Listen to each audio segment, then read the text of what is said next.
âge, parcours par rapport au foot. Ok, bon, je m'appelle Lucas Ribel, actuellement j'ai 17 ans. Ça fait 13 ans que je suis dans le club à Marental. Ça fait maintenant aussi 2 ans que j'entraîne les U9 de Marental aussi.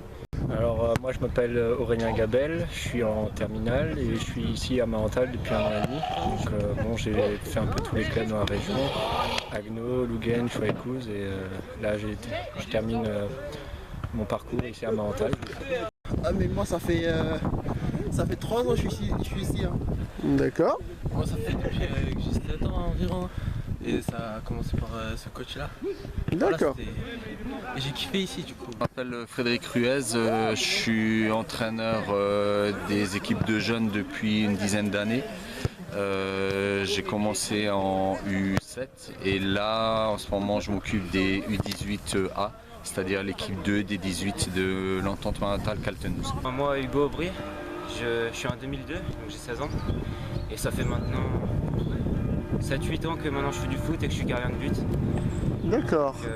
J'ai d'abord commencé dans mon village à Rotvillers jusqu'en U11 à peu près. D'accord. Jusqu'en U11. Et en deuxième année je suis venu à Marienthal du coup. D'accord. Et depuis j'ai fait une année au FRH. Puis après FRH? Au FRH ouais. À C'est... Guenot. Ah ok. À Guenot et puis je suis revenu cette année à Marienthal. Lucas Grade, je suis depuis 11 ans au club. Ah oui, t'es un vétéran. C'est ça. Et ouais, ça fait 11 ans que je suis gardien du coup.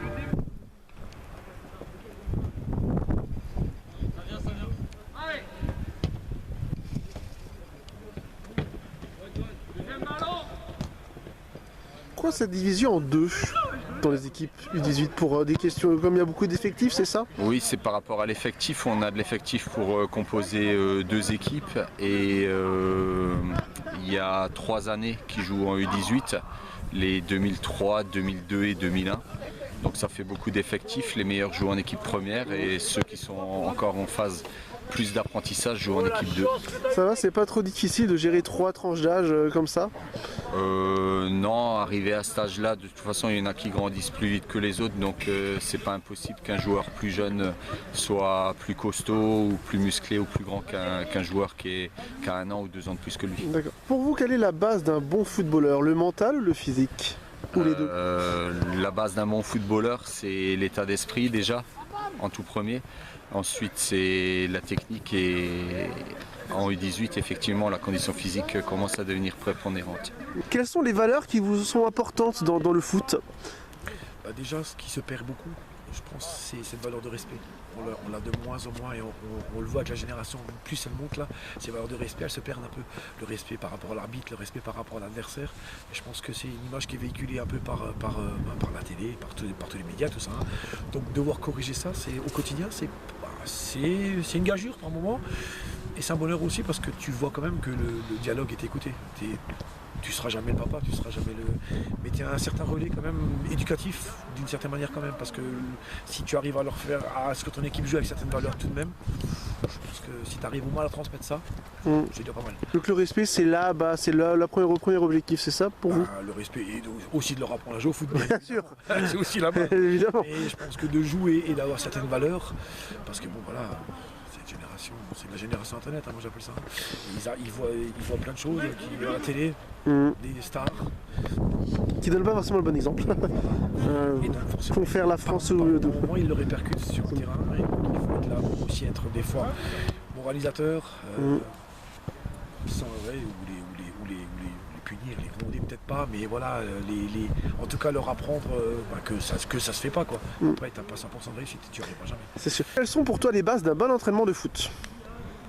Il faut que ça soit complet. Il ne faut pas que ça soit porté sur une seule chose, unique chose. Il faut que ça soit, faut entraîner les bases. Faut ensuite travailler des petites erreurs qu'on peut voir pendant les matchs. Il faut se perfectionner tout simplement et à l'entraînement ça passe par là tout simplement. Les différentes parties d'un entraînement de foot. Faut un échauffement. Ouais. Après faut de la technique. Il y a aussi le physique. Et on peut finir par du jeu. Et donc le physique vous le travaillez en faisant du lever de but, c'est ça? Non. Ça c'est juste un petit Ça c'est pour faire le jeu ça. Et, physique quoi, on fait du fractionné de 20 minutes. D'accord. C'est chiant. À droite ou à gauche et on vous la met dans la course.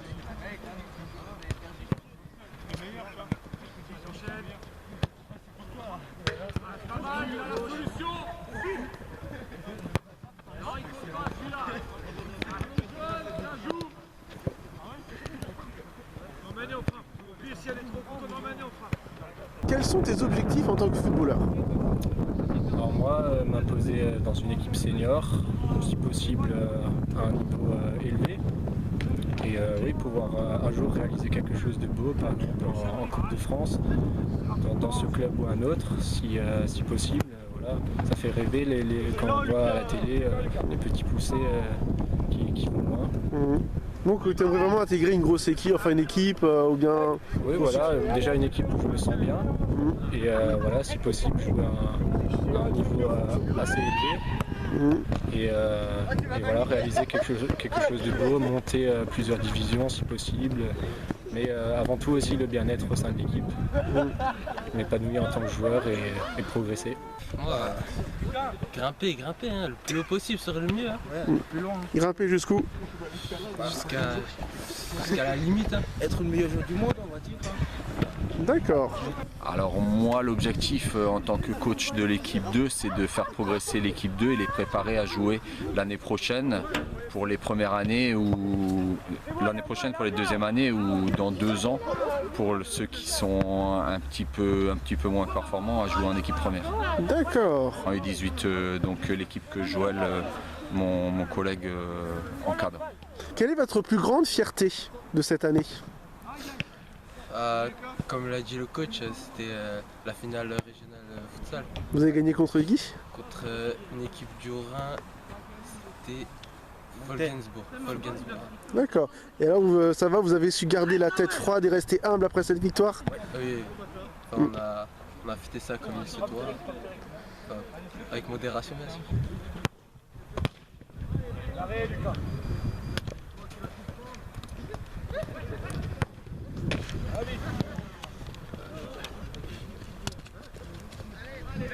La force d'un capitaine? C'est son leadership, c'est pas forcément le meilleur sur le terrain, mais c'est celui qui motive toujours ses camarades, qui montre l'exemple. Oui. Quel effet ça fait de passer de jeune joueur de 17 ans, à entraîneur? Est-ce que c'est facile, difficile? Non, c'est assez difficile, étant donné au début, il faut s'imposer face aux petits, parce qu'ils sont quand même, malgré qu'ils soient petits, ils sont très virulents. Ils bougent dans tous les sens, c'est difficile à se faire écouter. Pire qu'un ado? Presque, oui, pire quand même. Mais après, une fois qu'ils écoutent, ça va tout seul. Je leur transmets ce que j'ai appris moi au fil des années et tout se passe bien. Mais justement, comment on arrive à gagner le respect auprès de ses partenaires de jeu ou bien de joueurs plus jeunes?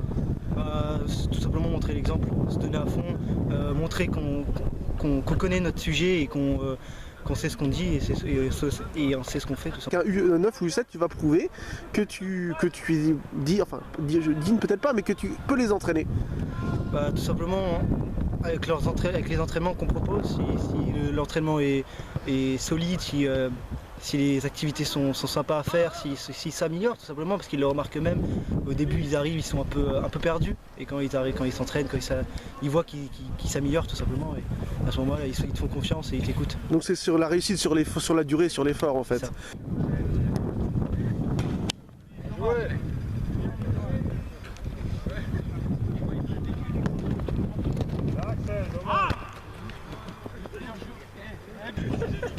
Justement, qu'est-ce qui t'a plu à Marienthal, dans l'équipe U18 de Marienthal, que tu n'avais pas trouvé dans les autres équipes? Justement, je connais les joueurs depuis l'enfance, on était ensemble, on jouait au foot ensemble. Je connaissais aussi le coach, justement par Lucas, son fils. Et oui, je connaissais la structure déjà beaucoup. Je jouais ici souvent avec les autres clubs, je connaissais l'organisation. Si vous devez résumer l'esprit de l'AS Concordia Marienthal U18, ce serait quoi? Je pense beaucoup de camaraderie, on s'entend très bien quand même au sein de l'équipe. C'est bonne enfance et on s'entend tous super bien, c'est convivial. Quel est le point positif ou ce qui vous donne envie de rester à Marienthal, dans l'AS Concordia? Je sais pas, je me sens bien avec tous mes collègues, tous les dirigeants. Je veux dire, c'est plus qu'un club, c'est plus une famille, quoi. Je veux dire, ça fait des années maintenant qu'on travaille ensemble, qu'on essaie de pérenniser le travail qu'on fait au club, de sensibiliser les jeunes à certaines valeurs aussi, de les emmener un peu. Je pense que pour moi, c'est aussi un exutoire par rapport à mon métier. Donc, moi, le soir ici, je viens, je me défoule, je m'amuse avec eux. Et voilà. Allez, jeu sans ballon, les garçons, c'est important. Respectez toujours ça. Vous faites la passe, vous débarrassez pas de la balle et puis arrêtez. Faites la passe et on continue derrière.